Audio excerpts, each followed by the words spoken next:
और एक दिन का मतलब क्या है 24 घंटे। क्लियर है? तो याद रखिएगा दैनिक पवन की परिभाषा क्या है, ऐसी पवन प्रवाह प्रणाली, ऐसी पवन प्रवाह प्रणाली जो किसी निश्चित क्षेत्र में, याद रखना है बच्चे, निश्चित क्षेत्र में, ठीक है, ऐसी पवन प्रवाह प्रणाली जो किसी निश्चित क्षेत्र में एक दिन के अंदर, जो किसी निश्चित क्षेत्र में एक दिन के अंदर या 24 घंटे में प्रवाहित होती हो, एक दिन के अंदर या 24 घंटे में प्रवाहित होती हो, हम उसे ही क्या कहते हैं, दैनिक पवने कहते हैं, दैनिक पवने कहते हैं। यहां आपको पूरी बात समझ में आ गई? तो सभी बच्चे याद रखिएगा, अगर आपसे पूछा जाएगा कि दैनिक पवन क्या है, तो आप कहेंगे ऐसी पवन प्रवाह प्रणाली है जो किसी भी निश्चित क्षेत्र में एक दिन या 24 घंटे के भीतर प्रवाहित होती है, 24 घंटे के अंदर प्रवाहित होती है। बस इसलिए मैंने कहा है 24 घंटे में प्रवाहित होती है। 24 घंटे का मतलब है उसके भीतर या उसके अंदर 24 घंटे में प्रवाहित होती है, उसे ही हम क्या कहते हैं, उसे ही हम कहते हैं दैनिक पवन।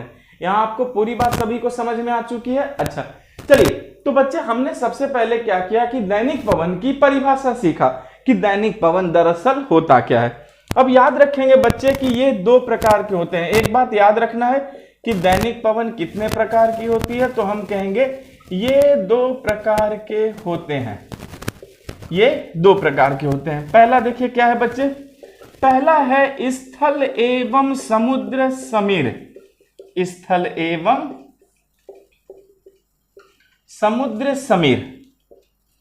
और दूसरा क्या है बच्चे, पर्वत एवं घाटी समीर, दूसरा है पर्वत एवं घाटी समीर। पूरी बात समझ में आ गई? तो सभी बच्चे याद रखिएगा कि दैनिक पवन 2 प्रकार के होते हैं, एक को कहते हैं हम स्थल एवं समुद्र समीर और दूसरे को कहते हैं पर्वत एवं घाटी समीर। और याद रखना है बच्चे कि ये दोनों दैनिक पवन बहुत महत्वपूर्ण है, यहां से जनरली प्रश्न पूछे जाते हैं आपसे। तो चलिए जिस तरीके से मैं सिखाता हूं आप इस प्रश्नों को डील कीजिए, और ये इतने आसान है कि आप तुरंत इस प्रश्न को बना लेंगे बिना किसी मेहनत के। क्लियर है बच्चे? तो हमारे पढ़ने का तरीका क्या होगा समझिए सही बच्चे। पहले हम ए को सीखेंगे, स्थल और समुद्र समीर को सीखेंगे, फिर हम पर्वत एवं घाटी समीर को सीखेंगे। पूरी बात समझ में आ गई? यहां सभी बच्चे लिख ले इसे। और चलिए हम ग्राफिंग करके एक एक चीज को सीखते हैं। स्पष्ट है ना?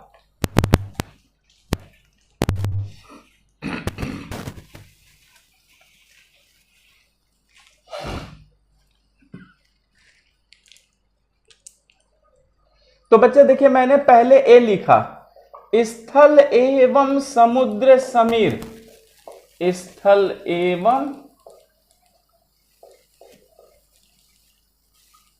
समुद्र समीर। ठीक है, देखिए हम इसे ही इंग्लिश में कहते हैं लैंड एंड सी ब्रिज। याद रखना है बच्चे, पवन को ब्रिज भी कहते हैं, समीर भी कहते हैं, land and sea bridge. Clear है? अच्छा अब देखिए इसको समझने से पहले मैं आप लोगों से एक सवाल पूछता हूं, सभी बच्चे ध्यान से देखिए। पृथ्वी पर 2 चीजें हैं, एक जमीन और दूसरा पानी। तो पहले मुझे यह बताइए कि जमीन और पानी के भौतिक और रासायनिक संरचना, फिजिकल और केमिकल कैरेक्टर एक जैसे हैं या अलग अलग हैं? तो क्या कहेंगे आप? जाहिर है अलग अलग है। देखते हैं जमीन की भौतिक और रासायनिक संरचना और पानी की भौतिक और रासायनिक संरचना क्या है, एक दूसरे से अलग अलग है। चलिए बच्चे कैसे सीख रहे हैं, यहां सभी बच्चे याद रखेंगे कि स्थल एवं जल की, जल मतलब बच्चे यहां समुद्र की बात है। क्लियर है? स्थल एवं जल की भौतिक एवं रासायनिक संरचना, भौतिक एवं रासायनिक संरचना, भौतिक एवं रासायनिक संरचना एक दूसरे से, भौतिक एवं रासायनिक संरचना एक दूसरे से भिन्न भिन्न है। एक दूसरे से क्या है बच्चे? भिन्न भिन्न है, यानी कि अलग अलग है। क्लियर है? ओके, तो पहले याद रखिएगा कि हमने ये देखा कि जमीन की भौतिक और रासायनिक संरचना और पानी की भौतिक और रासायनिक संरचना क्या है, एक दूसरे से अलग अलग है। अतः, याद रखेंगे, अतः अपने गुणों के कारण, अतः अपने गुणों के कारण, क्लियर है बच्चे? अभी सब समझना है हमें। अतः अपने गुणों के कारण स्थल जल की तुलना में, स्थल जल की तुलना में तेजी से गर्म एवं तेजी से ठंडी होती है, तेजी से गर्म एवं तेजी से ठंडी होती है। बच्चा अभी हमें सब सीखना है, पहले समझिए मैंने क्या कहा है आपसे। मैंने यही तो कहा है बच्चे के, ठीक है, स्थल और जल की भौतिक और रासायनिक संरचना एक दूसरे से क्या है, भिन्न भिन्न है। अतः अपने गुणों के कारण ही स्थल जल की तुलना में तेजी से गर्म होता है। तो बच्चे विज्ञान कहती है कि अगर कोई बॉडी तेजी से गर्म होगी तो वो उतनी ही तेजी से क्या होगी, ठंडी होगी। तो अगर स्थल जल की तुलना में तेजी से गर्म होता है तो फिर तेजी से क्या होता है बच्चे, ठंडा भी होता है। क्यों? अभी मैं आपको सब समझाऊंगा। अब यहां देखो, इसका मतलब सागर क्या हुआ बच्चे, कि सागर देर से गर्म, सागर देर से गर्म एवं देर से ठंडा होता है, एवं देर से क्या होता है, ठंडा होता है। पूरी बात समझ में आ गई? तो सभी बच्चे आपको याद रखना है कि स्थल की तुलना में जो सागर है, एक तो वो देर से गर्म होगा, और अगर देर से गर्म होगा तो देर से ही क्या होगा, ठंडा होगा। तो सभी बच्चे आप अपने दिमाग में सिर्फ ये बात बैठा लीजिए कि जो जमीन है, साधारण भाषा में बच्चे, कि जमीन पानी की तुलना में तेजी से क्या होता है, गर्म होता है, और अगर तेजी से गर्म होगा तो फिर उतनी ही तेजी से क्या होगा, ठंडा भी होगा। और सागर देर से गर्म होता है तो देर से क्या होगा, ठंडा होगा। क्यों? ये सब इनके अपने अपने गुणों के कारण है। और बच्चे ये गुण कैसे होते हैं, चलिए हम इसको समझने की कोशिश करते हैं। पहले मैं ये मिटा दूं जो मैंने बोर्ड पे लिखा है, सही बच्चों ने लिख लिया? ओके, चलिए अब देखिए कैसे हम इन चीजों को प्रूफ करते हैं कि अपने आप आपको सारी चीजें क्लियर होती चली जाएं। Okay everyone, now look. अब यहां बच्चे सभी लोग ध्यान से देखिए,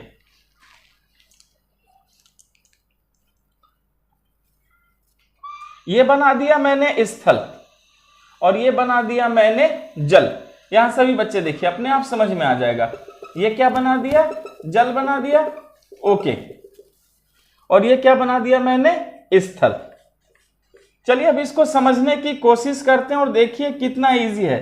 ये स्थल है और ये जल है, जल मतलब समुद्र है या सागर, और ये बना दिया मैंने बच्चे सूर्य। क्लियर है? अब जरा सोचिए, अगर सूर्य बनते ही हमारे दिमाग में क्या आया कि ये दिन का वक्त है। क्लियर है? तो सूर्य बना बच्चे इसलिए मैंने बनाया जिससे हमें ये पता चल जाए कि ये कौन सा वक्त है, ये दिन का वक्त है। अब सभी लोग यहां ध्यान से देखिए बच्चे, दिन के समय सूरज की रोशनी किस पे पड़ रही है, स्थल पर, कोई दिक्कत नहीं। उसी तरह दिन के समय सूरज की रोशनी किस पे पड़ रही है, सागर पर। तो बच्चे विज्ञान ये कहता है कि सूर्य की रोशनी जमीन में 20 फीट गहराई तक जा सकती है। कितनी गहराई तक जा सकती है, 20 फीट। ओके, लेकिन यह भी विज्ञान कहता है कि सागर में सूर्य की रोशनी लगभग 300 फीट की गहराई तक जा सकती है। तो हमने ये देखा बच्चे कि जमीन में सूरज की रोशनी कितने फीट तक जा रही है, 20 फीट तक, लेकिन सागर में सूरज की रोशनी कहां तक जाएगी, 300 फीट तक। तो आप ही सोच कर बताइए मुझे बच्चे कि 20 फीट पहले गर्म होगा या 300 फीट, तो क्या कहेंगे आप? जाहिर है 20 फीट। यानी ये जो कॉन्सेप्ट है ये कहता है कि कुछ भी हो, सागर की तुलना में जमीन का तापमान तेजी से बढ़ेगा। ओके, क्योंकि 300 फीट देर से गर्म होगा, इसका मतलब है कि सागर का तापमान जमीन की तुलना में कम रह जाएगा, क्योंकि 300 फीट गर्म करना तो बहुत बड़ी बात है बच्चे।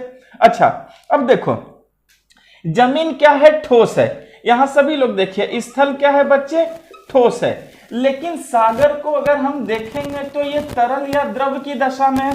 तो कहते हैं कि ठोस चीज में चालन बहुत तेजी से होता है, कंडक्शन बहुत तेजी से होता है, पर तरल में चालन या कंडक्शन धीमा हो जाता है।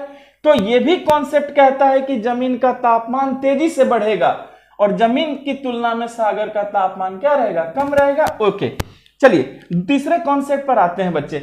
मुझे ये बताइए कि जमीन में बहाव है या सागर में बहाव है, तो आप क्या कहेंगे? जाहिर है जमीन में बहाव है, तो मान लीजिए कि ठीक है, सॉरी बच्चे, सागर में बहाव है तो मान लीजिए कि जमीन का ये भाग गर्म हुआ, पर इसे बहना तो नहीं है। लेकिन अगर सागर का ये भाग गर्म हो गया और अगर ये बह गई, इसका मतलब है दोबारा से पानी को गर्म करना होगा, लेकिन इसमें बहाव तो नहीं है। इसका मतलब है ये भी कॉन्सेप्ट कहता है कि जमीन तेजी से गर्म होगी और सागर देर से गर्म होगा। चलिए अगले कॉन्सेप्ट पे चलते हैं बच्चे। ये मुझे बताइए कि वाष्पीकरण, इवेपोरेशन किसका गुण है, जमीन का गुण है या पानी का गुण है? तो क्या बोलेंगे भाई? जाहिर है कि जो वाष्पीकरण है वो किसका गुण है, वो तो पानी का गुण है, जमीन का गुण तो है ही नहीं वो। तो बच्चे मैक्सिमम एनर्जी तो इवेपोराइजेशन, वाष्पीकरण में लग जाएगी, पर जमीन भाप तो नहीं बनाता, वो तो जमीन तुरंत एनर्जी को इकट्ठा कर लेगा और पानी भाप बनाने में एनर्जी इन्वेस्ट कर लेगा। और फिजिक्स कहती है बच्चे कि जब वाष्पीकरण होता है तो पानी का तापमान गिर जाता है, ये तो फिजिक्स भी कहता है। तो अब हमने यहां देखा बच्चे कि जमीन भाप बनाता नहीं, इसलिए जमीन तुरंत एनर्जी कंज्यूम कर लेगा, लेकिन पानी भाप बनाता है, एनर्जी कंज्यूम नहीं कर पाएगा। तो ये सारे कॉन्सेप्ट क्या कहते हैं बच्चे कि स्थल जो है जल की तुलना में तेजी से क्या होगा, गर्म होगा, और सागर का तापमान इसकी तुलना में कम रहेगा क्योंकि ये देर से गर्म होगा। तो देखो बच्चे, अब देखो कॉन्सेप्ट आते हैं। दिन के समय तुरंत जमीन का टेम्परेचर हाई हो गया, तो जैसे जमीन का टेम्परेचर हाई हो गया तो यहाँ की जो हवाएं हैं ये सभी हवा ऊपर की ओर उठ जाएगी। देख रहे हैं बच्चे? तो सोचिए, जैसे हवा ऊपर की ओर उठ गई, तो जैसे हवा ऊपर की ओर उठ गई तो प्रेशर क्या हो गया, गिर गया, और जैसे प्रेशर गिर गया तो जमीन पर क्या बन गया, लो प्रेशर। पूरी बात समझ में आई? तो सभी बच्चे याद रखिएगा कि दिन के समय पानी का टेम्परेचर हाई हुआ, हाई होने से प्रेशर गिर गया, और जैसे प्रेशर गिर गया तो तुरंत जमीन पर क्या बन गया, एलपी। तो सभी बच्चे याद रखेंगे कि दिन के समय सागर के तटवर्ती क्षेत्र का जो जमीन है वहां पर क्या बन जाता है, वहां पर बन जाता है लो प्रेशर। बन गया बच्चे लो प्रेशर? ठीक है, अब जरा सागर पर आते हैं। याद रखिए जमीन तेजी से गर्म हुआ है, पर सागर तो तेजी से गर्म नहीं होगा, तो सागर का जो तापमान है जमीन की तुलना में कम रहा, यानी सागर की सतह क्या रही, ठंडी रही। तो अगर ठंडी जमीन के कांटेक्ट में हवा आएगी, तो मैंने कहा था ना बच्चे हवा नीचे बैठ जाएगी, और देखिए जैसे हवा नीचे बैठ गई, देख रहे हैं इस नक्शे में हवा क्या हो रही है बच्चे, नीचे बैठ गई। तो जब हवा नीचे बैठेगी तो प्रेशर क्या होगा, बढ़ जाएगा। मैंने आपको सिखाया था। तो ये देखिए जैसे हवा नीचे बैठी तुरंत क्या हो गया, प्रेशर बढ़ गया, और जैसे बढ़ गया प्रेशर बच्चे तो सागर के ऊपर क्या बन गया, हाई प्रेशर। तो सभी लोग याद रखिएगा कि दिन के समय सागर का टेम्परेचर कम रहने से प्रेशर हाई हो जाता है। आगे समझ में बच्चे आपको? प्रेशर क्या हो जाता है, हाई हो जाता है, और जैसे प्रेशर हाई हो जाता है तो तुरंत सागर के ऊपर क्या बन जाता है बच्चे, हाई प्रेशर बन जाता है। तो हमने देखा कि दिन के समय सागर के ऊपर क्या बन गया, हाई प्रेशर, और तट पर क्या बन गया, लो प्रेशर। अब मुझे यह बताइए कि हवा किधर से किधर चलती है या पवन किधर से किधर चलती है? तो मैंने यही तो सिखाया था कि पवन हमेशा उच्च दाब क्षेत्र से निम्न दाब की ओर चलती है। तो देखो बच्चे उच्च दाब किधर है, सागर पर, और लो प्रेशर किधर है, जमीन पर। इसका मतलब है कि अब सागर से हवा किस ओर चलना शुरू करेगी, जमीन की तरफ। ये देखिए बच्चे जमीन की तरफ हवा चलने लगी सागर से। ओके, अब मुझे यहीं पर एक बात बताइए सभी लोग, मैंने आपको सिखाया था बच्चे कि जिधर से पवन चलेगी वही उसकी दिशा होती है। अब मैं आपको यह भी सिखा रहा हूं कि जिस जगह से पवन चलेगी वही जगह उसका नाम होगा। जिस जगह से पवन चलेगी वही जगह उसका नाम होगा। तो देखिए पवन किस जगह से चल रही है, सागर से, यानी समुद्र से। तो क्या मैं इसको समुद्र समीर कहूं, क्या इसे समुद्र समीर कहा जाए, क्या ये सी ब्रिज है? पूरी बात समझ में आ गई बच्चे? तो आपसे क्वेश्चन पूछा जाएगा कि बताओ समुद्र समीर कब चलती है, तो क्या बोलेंगे, दिन के वक्त। पूरी बात समझ में आ गई बच्चे? तो ही आपसे सवाल पूछा जाता है कि बताओ समुद्र समीर कब चलेगी, तो आप कहना दिन के वक्त चलेगी, क्यों चलेगी, कैसे चलेगी। यहां से मैंने आपको सारे कॉन्सेप्ट क्लियर कर दिए। बच्चे वो किसी भी तरह से सवाल पूछेंगे, इस मैकेनिज्म से आप सारे प्रश्नों को तुरंत डील कर लेंगे बिना किसी मेहनत के। तो याद रखना है बच्चे कि समुद्र समीर हमेशा दिन में चलेगी, किधर से किधर, सागर से जमीन की ओर। तो बच्चे अगर मान लीजिए कि कोई समुद्र के तट पर आकर खड़ा है और उसका मुंह सागर की तरफ है, तो हवा किधर लगेगी, उसके मुंह पर लगेगी। और अगर वो पीठ अपना सागर की ओर रखता है तो हवा फिर कहां लगेगी, उसके पीठ पे लगेगी। तो इस तरह से भी कभी बच्चे किसी कमीशन में प्रश्न आया था, आप तुरंत क्वेश्चन को जज करके आंसर बना सकते हो बिना किसी मेहनत के। यहां आपको पूरी बात समझ में आ चुकी है बच्चे। चलिए, तो अब तो हमने समुद्र समीर सीख लिया। सभी लोग याद रखेंगे समुद्र समीर कब चलता है, तो आप क्या कहेंगे, दिन के वक्त चलता है। मैंने आपको पूरी मैकेनिज्म समझा दी। ओके, अब बच्चे एक बात याद रखिएगा, मैंने क्या कहा था कि दैनिक पवन 24 घंटे के भीतर चलता है, एक दिन में चलता है। लेकिन बोर्ड पर देखिए मैंने दिन लिखा है, इसका मतलब है बच्चे 24 घंटे में 12 घंटे की ही दिन होती है और 12 घंटे की रात भी तो होती है। तो मैंने 24 घंटे के भीतर कहा है, यानी मैंने सिर्फ दिन की बात की है, रात की बात नहीं की है। तो चलिए बच्चे, अब इसी सर्कुलेशन को हम कहां लेके जाएंगे, रात में। पूरी बात समझ में आ गई, मैं मिटाऊं इसे, ठीक। चलिए अब यहां पर सभी बच्चे ध्यान दीजिए, दिन कंप्लीट हुआ, अब हमें किधर जाना है, रात में जाना है, स्पष्ट है। और देखिए अब इसी नक्शे पर हम रात शो करते हैं, और कितना इजी है बच्चे, कोई भी प्रश्न आप तुरंत देखते ही उसे बना लीजिएगा।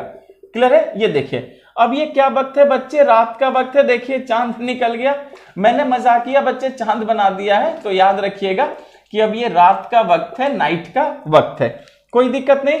चलिए अब मुझे ये बताइए, विज्ञान कहता है कि जो बॉडी जितनी जल्दी गर्म होगी उतनी जल्दी ठंडी होगी, और जो जितनी देर से गर्म होगा उतनी देर से ठंडा होगा। बताइए कौन सी बॉडी जल्दी गर्म हुई थी, जमीन। तो कौन जल्दी ठंडा होगा, जमीन।